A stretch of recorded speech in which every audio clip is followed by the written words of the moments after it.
Ish-kryeministri i vendit Sali Berisha, i detyruar të paraqitet në SPAK, akuzoi drejtuesin e këtij institucioni Altin Dumani si të lidhur me krimin.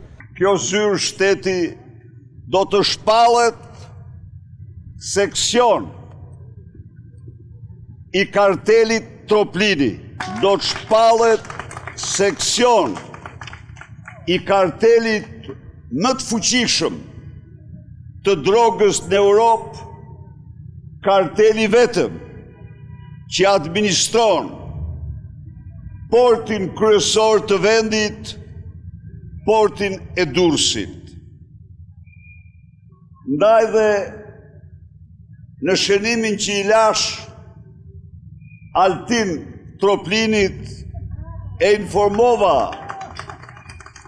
informova se sot e tutje nga Dumani do ta quajmë Altin Troplini. Lideri i opozitës i tregoi mediave një kontratë qiraje ku sipas tij qiradhënëse rezulton gjyqtarja Irena Gjoka.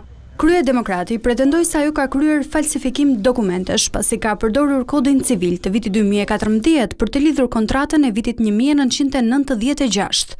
Kjo kontratë, thot, dëgjojeni tani, kjo turpron edhe shtetin e Gomarit. Më falni.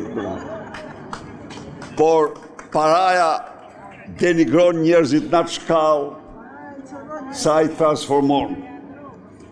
Kjo kontratë e 13 shkurtit 1996 hartohet në pajtim me net 825 të kodit civil.